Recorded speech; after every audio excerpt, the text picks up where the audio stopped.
बिस्मिल्लाह अर्रहमान अर्रहीम। इय्याका नअबुदु व इय्याका नस्तईन। रब्बि इश्रह ली सदरी व यस्सिर ली अमरी वहलुल उक़दतम मिन लिसानी यफ़क़हू क़ौली। एमटीएल टीवी के साथ मैं हूं एमटीएल। आज हम जिन मौज़ूआत पे गुफ्तगू करेंगे, कुछ आज के हैं, कुछ कल के हैं, जिनमें एक तो मलिक रियाज का एक ख़त है। उसके बाद सलमान अकरम राजा ने एक लाहौर हाई कोर्ट में एक पटिशन डाली हुई है और जिसका फैसला महफूज हो गया है। हम उस पर बात करेंगे कि उस फैसले के क्या असरात पड़ेंगे तमाम इंतखाबी माहौल पर। उसके बाद एफबीआर के हवाले से शब्बर जैदी जिसमें गुफ्तगू कर रहे हैं, तो उस पर भी हम थोड़ी सी गुफ्तगू करें। वो बुनियादी तौर पर तो वो सिर्फ एफबीआर के लिए है, लेकिन हमारे पूरे मुल्क में सरकारी इदारे हैं, उन तमाम का यही हाल है। और उसके बाद हम देखेंगे कि जी आर्मी चीफ और DGISI ने कल मुख्तलिफ कॉलेजों और यूनिवर्सिटीज़ के तलबा तलबात के साथ इंटरेक्शन किया है। तकरीबन 3-1 हज़ार तलबा के साथ 2 मुख्तलिफ जगहों पर इंटरेक्शन हुआ और जिस पर उसके बारे में गुफ्तगू की जाएगी। लेकिन सबसे पहले हम बात करेंगे कि 9 मई के हवाले से आज जब केस में साइफर केस की समाअत हुई और उसके बाद सहाफ़ियों से गुफ्तगू की इमरान खान ने, PTI के साबका चेयरमैन बानी ने, तो उन्होंने कहा कि 9 मई का वाक़या हमने नहीं किया।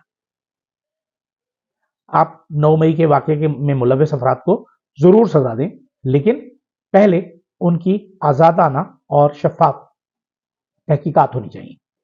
इसके साथ साथ उन्होंने ये भी कहा कि जो हमारे उम्मीदवारान हैं और कारकुनान हैं, वो इतवार को बाहर निकलें और अपनी कैंपेन चलाएं। यकीनन ये एक नया स्टेप है जो हम देख रहे हैं। PTI जो है वो आहिस्ता आहिस्ता कदम ब कदम आगे बढ़ती चली जा रही है। एक तरफ से उसे रोकने की कोशिश की जा रही है, बंद बांधे जा रहे हैं, मकबूलियत के खिलाफ बंद बांधे जा रहे हैं और कोशिश की जा रही है कि किसी भी तरह से उनका वोट बैंक किसी तरीके से क्रश किया जा सके, लेकिन वो क्रश हो नहीं रहा। कल उनका एक जलसा था PTI का। यकीनन जिस दिन हमारे मुल्क में समझे नेट काम नहीं कर रहा, तो उस दिन PTI की कोई एक्टिविटी होती है। तो कल उन्होंने टिकटॉक पर एक जलसा किया जिसके मुताबिक 16 से 18 मिलियन अफराद ने वो जलसा देखा। 16 से 18 मिलियन का मतलब 1 करोड़ 60 लाख और 1 करोड़ 80 लाख के दरमियान लोगों ने उसमें शिरकत की। ये तकरीबन वो लोग हैं टिकटॉक इस्तेमाल करने वाले जिसमें ज्यादातर नौजवान हैं। 1.5 करोड़ वोटर नया नौजवान जो 18 से 22 साल 23 साल का है और उसे एक बहुत ही मजबूत पैगाम मिला है जिस पर उसने अपना एक नजरिया कायम कर लिया है। जैसे देखा गया है कि 2 दिन पहले पेशावर में एक बुजुर्ग ने अपने नौजवान बेटे को गोली मारकर कत्ल कर दिया, सिर्फ इसलिए कि वो PTI का हामी था। वो खलीज से वापस आया था और झंडा लगाया हुआ था उसने PTI का। उसके वालिद ने मना किया, वो नौजवान नहीं माना और उसके वालिद ने उसे गोली मारकर कत्ल कर दिया। अब जब 9 मई के हवाले से जब हम गुफ्तगू करते हैं, तो यकीनन 9 मई का वाक़या ऐसा है जिसकी किसी तौर पर भी उसके फेवर नहीं की जा सकती, हिमायत नहीं की जा सकती। लेकिन जब इतना बड़ा जुर्म हो जिसमें बहुत सारे लोग इन्वॉल्व हो, उसमें आपकी तहकीकात भी बहुत शफाफ होनी चाहिए, जो हमारे यहाँ यकीनन नहीं हो पा रही। और उसी को बुनियाद बना के तमाम खेल रचाया गया कि पाकिस्तान तहरीक इंसाफ को पूरे इंतखाबी दंगल से निकालने की कोशिश की गई। अब देखें 8 फरवरी को क्या होता है, किस तरह लोग बाहर निकलते हैं और किस तरह अपने पसंदीदा उम्मीदवारों को वोट देते हैं। लेकिन PTI ने उसके लिए अपना जो प्लान बनाया था, उस प्लान पर वो काम कर रहे हैं और जाहिर है एस्टेब्लिशमेंट भी अपना काम कर रही है और इलेक्शन कमीशन अपना काम कर रहा है और हुकूमत अपना काम कर रही है। यानी एक चौमुखी लड़ाई है जो इमरान खान लड़ रहे हैं। तो इस हवाले से जब गुज़िश्ता कल जो गुफ्तगू हुई आर्मी चीफ की और DGISI की, 2 मुख्तलिफ मकामात पर उन्होंने तलबा और तालिबात से गुफ्तगू की, उसमें आर्मी चीफ ने बहुत अच्छी बात की कि हम इस मुल्क की हिफाजत हमारा फर्ज है। ये मुल्क नहीं होगा तो हम भी नहीं होंगे, कोई भी नहीं होगा। अगर पाकिस्तान नहीं होगा तो कुछ भी नहीं होगा। लेकिन क्या ये तरीका कार सही है कि हम इस तरह, यानी कि एक तरफ से जुल्म कर रहे हैं और उस पर से आंखें बंद करके बैठे हुए हैं और दूसरी तरफ हम नौजवानों को ये कह रहे हैं कि जी आप उस سارے عمل سے باہر ہو جائیں. یہ میرے خیال میں جو ہمارے بااختیار لوگ ہیں شاید وہ آرمی چیف کو اس طرح نہیں بتا پا رہے جس طرح انہیں بتانا چاہیے. یہ انسان کی نفسیات ہے، انسان کو اس کی نفسیات کے مطابق آپ کو ڈیل کرنا ہے، اس کے ساتھ اپنے معاملات کرنے ہیں، جو ابھی تک بدقسمتی سے نہیں ہو سکے. اور انہی جو غلطیاں تھیں جن کی وجہ سے سانحات ہوئے، تو اب ان سے مزید بہتر ہونے کے لیے، اس کو ختم کرنے کے لیے، عزت بحال کرنے کے لیے کیا کیا جا سکتا ہے، وہ یقیناً جو ہماری اسٹیبلشمنٹ ہے، ہمارے صاحب اختیار اور اقتدار لوگ ہیں، وہ اس پر زیادہ بہتر انداز میں فیصلہ کر سکتے ہیں. ہمارا کام تو صرف مشورہ دینا ہے، اور اگر صرف ایک کام کر لیا جاتا اس سارے عمل میں کہ عمران خان کے ساتھ معاملات کو تھوڑا سا بہتر کر لیا جاتا تو شاید اتنی محنت نہ کرنی پڑتی. لیکن بہرحال وہ ان کا طریقہ کار ہے. ہر ادارے کو، ہر شخص کو، ہر پارٹی کو یہ حق ہے کہ وہ اپنی توفیق کے مطابق فیصلے کرے، اور جس میں وہ سمجھتے ہیں کہ وہ بہتر ہیں اور اسی کے مطابق فیصلے کرے. کل ابھی ہم نے ہلکی سی بات کی تھی ملک ریاض کے ایک خط کی، جو سرکولیٹ کر رہا ہے، سوشل میڈیا پہ بھی ہے، جس میں انہوں نے لکھا ہے کہ جی میرا پورا کا پورا سیٹ اپ ہے بحریہ ٹاؤن کا، اسے برباد کر دیا گیا ہے، تمام ہمارے اکاؤنٹس اور منجمد کر دیے گئے ہیں، جس سے ہزاروں کی تعداد میں ہمارے ملازمین کو پریشانی ہوگی. یقیناً یہ تو ایک بہت بڑی بات ہے کہ جب ہزاروں لوگ کام کر رہے ہوں گے تو ہر ماہ ان کو تنخواہ بھی دی جائے گی اور دوسرے خرچے بھی ہوں گے.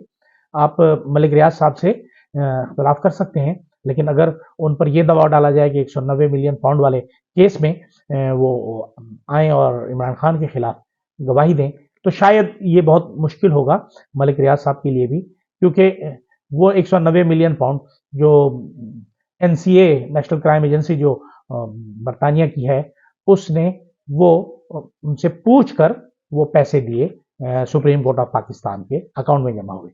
تو اس سے کیا ہے کہ وہ پیسہ، اس کا 1 روپیہ بھی کہیں عمران خان کے اکاؤنٹ میں نہیں گیا، وہ صرف اور صرف برطانیہ سے آیا ملک ریاض صاحب کے ذریعے اور وہ چلا گیا سپریم کورٹ کے اکاؤنٹ میں. آج بھی وہ وہاں موجود ہے، لیکن یہاں ہم صرف یہی سوچتے ہیں کہ جی عمران خان نے کھا لیا، عمران خان نے کھا لیا، عمران خان نے کھا لیا.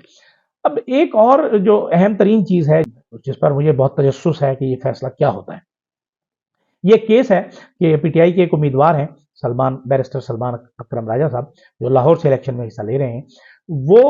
انہوں نے لاہور ہائی کورٹ میں ایک پٹیشن فائل کی ہے، جس میں انہوں نے استدعا کی ہے کہ الیکشن کمیشن کو حکم دیا جائے کہ مجھے آزاد امیدوار ٹریٹ نہ کرے، بلکہ پاکستان تحریک انصاف کا امیدوار ٹریٹ کرے، کیونکہ میں اپنے فارم پہ بھی لکھ چکا ہوں، میں اپنا جو ٹکٹ ہے وہ بھی جمع کرا چکا ہوں. یہ الگ بات ہے کہ مجھے اپنے اس پارٹی سے انتخابی نشان چھین لیا، لیکن میری پارٹی موجود ہے تو میں اس پارٹی کی طرف سے لڑ رہا ہوں. اب اگر یہ فیصلہ جو محفوظ ہوا ہے اور اس کا فیصلہ آ جاتا ہے اور سلمان اکرم راجہ کے حق میں آ جاتا ہے، تو اس سے کیا ہوگا؟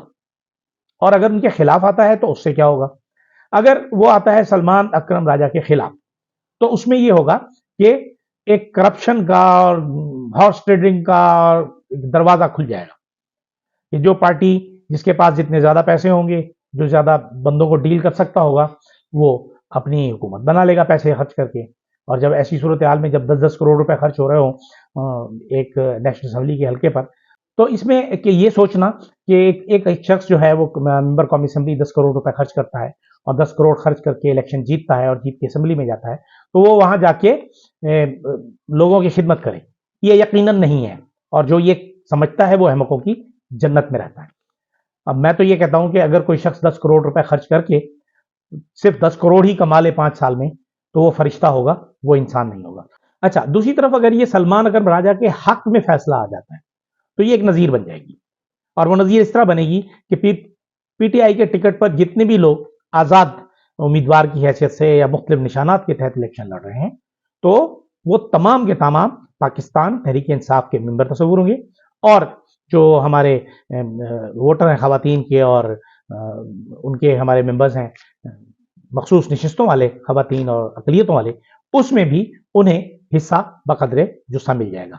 تو ایک تو ہارس ٹریڈنگ نہیں ہوگی، اور دوسرا اگر کوئی party Pakistan Peoples Party, Pakistan Muslim League नून या पाकिस्तान तहरीक इंसाफ जो भी हुकूमत बनाने की पोजीशन में आता है तो वो बना लेगा, और अगर आज़ाद ट्रीट किया तो वो फिर छांगा मांगा वाली सियासत शुरू हो जाएगी।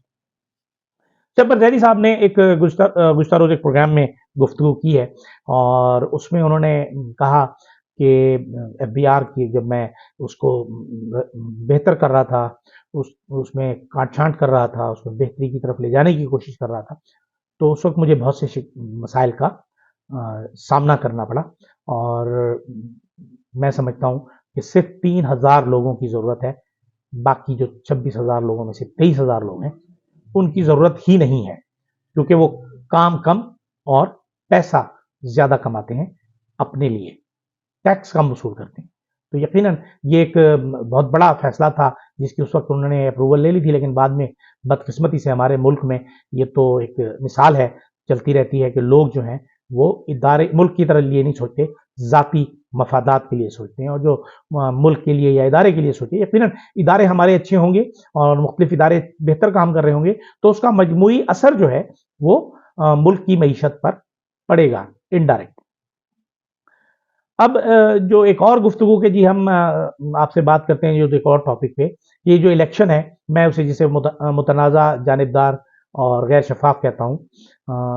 लोग कहते हैं कि नहीं जी ये शफाफ होंगे, इसमें तो सवाल ही पैदा नहीं होता कि हुकूमत वक्त या इलेक्शन कमीशन जो है वो इस तरह के इलेक्शन करवा ले, क्योंकि ये जानबूझकर इस तरह किया जा रहा है कि वो लोगों को निशानात में कंफ्यूजन हो, अजीब अजीब तरह के निशानात दिए गए, बैंगन, जूता, ढोल, इस तरह के बहुत सारे कांटे, काट, बच्चों की काट, इस तरह के निशानात दिए गए, मिलते जुलते निशानात लोगों को दिए गए, और ऐसे के गैर मारूफ निशानात, जिससे यकीनन जो हमारी पब्लिक है उसे परेशानी हो सकती है। लेकिन बहरहाल एक लड़ाई है जो लड़ी जा रही है इलेक्शन कमीशन, हुकूमत और पीटीआई के दरमियान।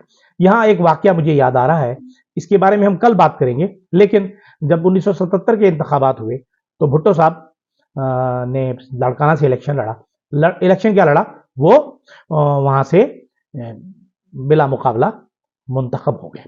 उनके मुकाबले पर किसी उम्मीदवार ने कागजात नहीं जमा कराए थे। तो उस पर एक साहब ने जाके बात की जो उस वक्त जमात इस्लामी सिंध के अमीर थे, मौलाना जान मोहम्मद अब्बासी गालिबन, तो उनको ऐन वक्त पर अगवा कर लिया गया। जैसे हमने ये देखा यहाँ तो कई लोगों को अगवा किया गया, पेपर फाड़े गए, तो उन्हें अगवा कर लिया गया और ले जाके उन्हें छोड़ दिया गया जंगल में। और जब वो वक्त गुजर गया, वक्त के बाद वो जब आए पहुंचे तो पता चला कि जी कागजात नामजदगी दाखिल करने का वक्त है वो तो खत्म हो चुका। तो इस पर जब उन्होंने प्रेस कॉन्फ्रेंस की तो भुट्टो साहब ने एक बड़ा मशहूर जुमला कहा उस वक्त कि जानू झूठ बोलता है। तो बहरहाल जानू तो सच था, सच बोल रहा था। उसके 4 महीने 6 महीने बाद जो भी हुआ भुट्टो साहब की हुकूमत के साथ वो हुआ, और उसके बाद भुट्टो साहब इस दुनिया में भी नहीं रहे। लेकिन आज हमारे उस पूरे मुल्क में कई तरह के जानू मौजूद हैं जिन्हें मुख्तलिफ अंदाज से रोका गया, कभी अदलिया के जरिए, कभी रिटर्निंग अफसरान के जरिए, कभी ARO के जरिए, ताकि वो मुश्किल से मुश्किल हालात में जाएं और जाके इंतखाबात में हिस्सा लें। अब अगर हम बात करें कि कुछ हलकों की, तो आज हम बात करते हैं कुछ हलकों के उम्मीदवारान की जो बड़े बड़े पार्टियों से इलेक्शन में हिस्सा ले रहे हैं। इसमें आज हम बात करते हैं NA 62 गुजरात 1, जिसमें चौधरी इलियास इलेक्शन लड़ रहे हैं पीटीआई की तरफ से, चौधरी आबिद रजा और मुस्लिम लीग काफ की तरफ से लड़ रहे हैं मूसा इलाही। के बाद NA 63 गुजरात 2 साजिद यूसुफ, ये हैं पीटीआई के उम्मीदवार। नवाबजादा गजनफर अली, ये हैं पाकिस्तान मुस्लिम लीग नून के, और उसके अलावा हुसैन इलाही इसमें इलेक्शन में हिस्सा ले रहे हैं। NA 64 जिसमें बहुत जबरदस्त मुकाबला होने की तवक्को है, ये है इसमें पीटीआई के उम्मीदवार हैं कैसरा इलाही जो चौधरी शुजात की बहन है और चौधरी परवेज इलाही की बेगम है। उन्होंने बड़ी मुश्किल से कागजात जमा कराए। इनका मुकाबला हो रहा है चौधरी सालिक हुसैन से। उसके बाद जी अगला हल्का है NA 65 गुजरात 4 सैयद वजाहत शाह, ये उम्मीदवार है पाकिस्तान तहरीक इंसाफ की तरफ से। चौधरी नसीर अब्बास پاکستان مسلم لیگ نون اور قمر زمان قائرہ پاکستان پیپلز پارٹی کی طرف سے الیکشن میں حصہ لے رہے ہیں، اور اب اس کا مقابلہ بھی بڑا سخت ہے۔ اب دیکھیں گجرات کی ان 4 سیٹوں پہ کیا ہوتا ہے۔ آنے والے کل ہم بات کریں گے فیصلہ آباد کی کچھ سیٹوں کی، اور پھر اگر ہمیں وقت ملا تو ڈی جی خان کی طرف جائیں گے، مظفر گڑھ کی ڈیرہ غازی خان کی طرف۔ لیکن ہم روز آپ کو کچھ لوگوں کے بارے میں بتاتے رہیں گے کہ کون کون بڑے امیدوار ہیں جو اس انتخابی دنگل میں حصہ لے رہے ہیں۔ اب 8 فروری کو کیا فیصلہ ہوتا ہے، کون جیتتا ہے کون ہارتا ہے، اس وقت ایک لڑائی چل رہی ہے۔ اللہ کرے کہ یہ ہمارے ملک میں یہ انتخابات وہ سکون، بہتری اور معاشی استحکام لے کے آئے جو بظاہر لگ نہیں رہا، کیونکہ وہ صرف اس صورت میں آ سکتا ہے جب غیر جانبدارانہ، شفاف اور منصفانہ انتخابات ہوں، اور میں یہ کہتا ہوں کہ یہ انتخابات غیر شفاف، غیر منصفانہ اور جانبدارانہ ہے، اور یہ ہم سب دیکھ رہے ہیں۔ اجازت دیجیے، اللہ حافظ۔